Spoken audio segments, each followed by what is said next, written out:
এই দেখো একদম বিয়েবাড়ির জন্য আমি একদম রেডি হয়ে গেছি। বললো না, লজ্জা পেয়ে গেছে।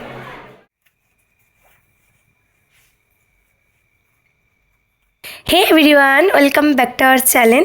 তো রূপালীর পরিবারে তোমাদের অনেক অনেক ভালোবাসা, অনেক অনেক স্বাগত জানিয়ে তো আজকে আমি আমার ভিডিওটা শুরু করছি। তো তোমরা সবাই নিশ্চয়ই অনেক ভালো আছো আশা করি, আর আমিও খুব ভালো আছি। তো আজকের ব্লগ ভিডিওটা একটু অন্যরকম, তোমরা যদি পুরো ভিডিওটা দেখো তাহলে বুঝতে পারবে যে অন্য দিনের মতো নয়। তো চলো, আর সবাইকে গুড মর্নিং, চালিয়ে আজকের ভিডিওটা শুরু করি। আমার এখন ঘরের কাজ এখনো কিছু করা হয়নি। এখন 9টা বাজে। মুখ টুক ধুয়ে জামা কাপড় কটা খালি নেড়ে ভাবলাম আগে খেয়ে নিই, খুব জোর খিদে পেয়েছে। আর ভাবলাম মেয়েকেও খাইয়ে দিই, তারপর ঘরের কাজগুলো করবো, মানে বিছানা গোছাবো, ঘর মুছবো, ঝাঁট দেবো, তারপর চা খাবো।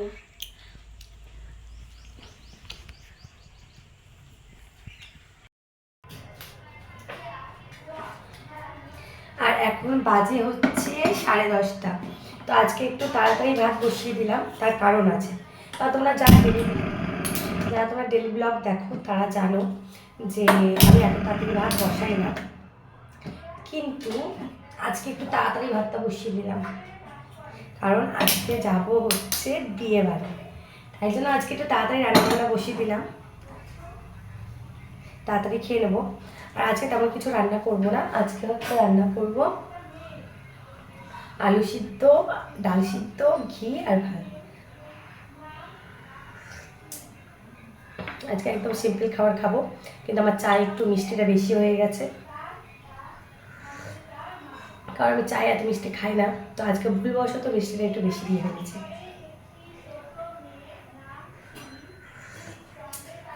এমনি আমার সব কাজ হয়ে গেছে, খালি রান্নাটা হয়ে গেলে, আর রান্না তো তেমন কিছু নয়, আর শুধু ডাল সিদ্ধটা বসিয়ে দেবো, হয়ে যাবে। আর তারপরে স্নান করবো, মেয়েকে রেডি করবো।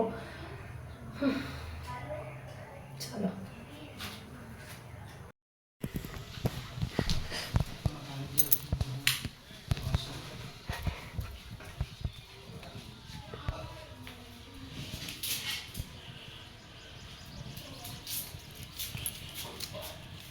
কি হচ্ছিল?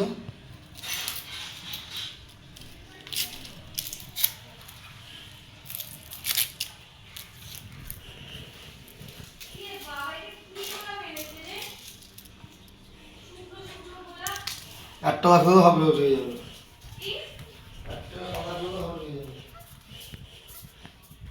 টাটকাগুলো কি ছিল না?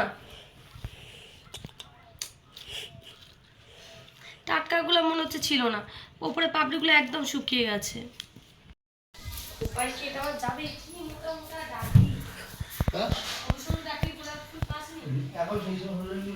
এখনই গোলাপ ফুলের সিজন, তুই যদি বৌদি ছাড়া যদি আর কারোর দোকানে যাবি না। ভালো গোলাপ নিয়ে তো দরকার নেই, আমরা এত মোটা ডাকি তো আমার ক্লিপের মধ্যে ঢুকবে না। সেটা তুই বল, তুই তোর বিবেক থেকে বল যে না আমি এমনি কেউ কেউ করছি। তা তুই বলে এইটা এত মোটা ডাটি যে এর মধ্যে কি ক্লিপটা কি যাবে?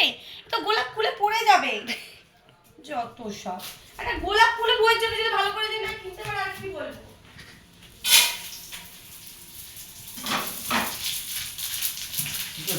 পাপড়টা হবে না।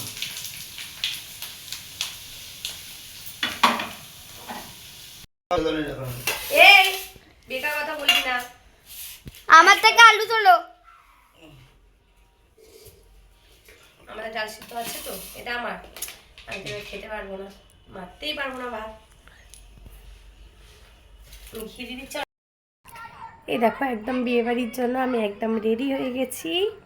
এক কানে দুল পরেছি, আরেক কানে দুল পরা হয়নি, ভাবলাম যে তোমাদের সঙ্গে শেয়ার করতে ভুলে গেলাম। সাজতে বসে গেছি, তো কিছুটা সাজা হয়েছে, মানে কিছুটা মানে মানে মুখের দিক দিয়ে এর দিক দিয়ে হয়ে গেছে। চুলটা বাঁধিনি, আগে গয়নাগুলো পরে নিচ্ছি, কারণ চুল বাঁধতে গেলে আবার পরে এগুলো আর পরতে পারবো না। তো রেডি হয়ে নিই, কারণ ফোনটা এখানে রাখার মতো জায়গা নেই যে রেখে পরবো। তো পুরোটা রেডি হয়ে তারপর। আমার প্রিন্সেসটা কোথায়? এই দেখো আমার প্রিন্সেস। ভালো এখন এটা আসছে না, অন্ধকার হয়ে গেছে বলে। কেমন লাগছে বলো তো? সুইট হার্ট বললে বাবালে। আর এই দেখো আমি একদম রেডি হয়ে গেছি। আর হচ্ছে আমার বরমশাই আসছে, কারণ গেটে ঘুরতে তালা মেরে তারপর আসবে। আর আমি একদম রেডি, আমার মেয়েকে দেখেছে একদম রেডি। তো কেমন লাগছে বলো? আগেবারে বিয়ে বাড়িতে একটা পিঙ্ক কালারের শাড়ি পরেছিলাম, তো আজকে একটু এরকম সাজলাম। তো চলে এলাম বারুইপুরে হচ্ছে বিয়েবাড়ি খেতে। আর এটা হচ্ছে আমার শ্বশুরবাড়ির কাছেই। তো সবাই, আমি তো প্রথম ভাবছিলাম যে কে এসছে কে আসেনি ভাবছিলাম, তারপর তো বিয়েবাড়ি ঢুকে দেখলাম না সবাই এসে, যা ভাসুর শাশুড়ি মেয়ে ছেলে সবাই এসে। তো ভীষণ ভালো লাগছিল, অনেক আনন্দ করেছি, ভিডিও বানিয়েছি, ছবি তুলেছি। আর এখানে লাস্টে আমার মনে পড়েছে যে বর বউয়ের তো ছবি তোলা হলো না বলে, লাস্টে আমি যখন ভিডিওটা করলাম তখন ওরা যেহেতু ছবি তুলছিল, শ্যুট করছিল, যার জন্য তো মুখটা এত ভালো করে আসেনি। আর এখন হচ্ছে আমরা যাচ্ছি দুজনে হচ্ছে ওপরে খেতে। আর পিছনেরটা কে বলো তো? তো এখন আমি এই ভিডিওতে বলবো না যে পিছনে যে আসছে সে কে হয়। আর এখানে আমার দেখো সবাই দাঁড়িয়ে আছে, আমার যা ভাসুর, আমার বর, আমার মেয়ে, জায়ের ছেলে সবাই এখানে দাঁড়িয়ে আছে, কারণ খেতে বসবো। এর পরের ব্যাচটা আমরা হচ্ছে খেতে বসবো, তাই জন্য। আর এখন যাব হচ্ছে হাত ধুতে। হ্যাঁ এবার বল, এতক্ষণ লাগলো কেন পটিতে? পটি করতে গেছিলিস না টয়লেট করতে গেছিলিস? কখন তো ঢুকেছিস?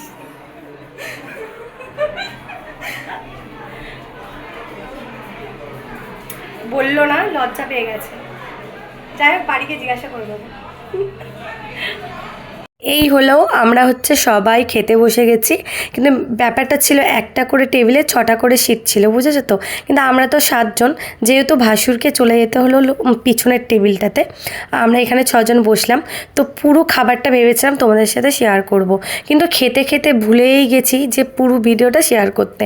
প্রথমটা শেয়ার করেছি, তারপর খাওয়া দাওয়া হয়ে যাওয়ার পর মনে পড়েছে যা বাকিগুলো তো শেয়ার করা হলো না। তো আবার চলে এলাম হচ্ছে পানের কাছে, যে ভাবলাম না পানটা তোমাদের সাথে শেয়ার করি। পানটা কিন্তু খুব সুন্দর খেতে হয়েছে। কি কুয়াশা, কি কুয়াশা!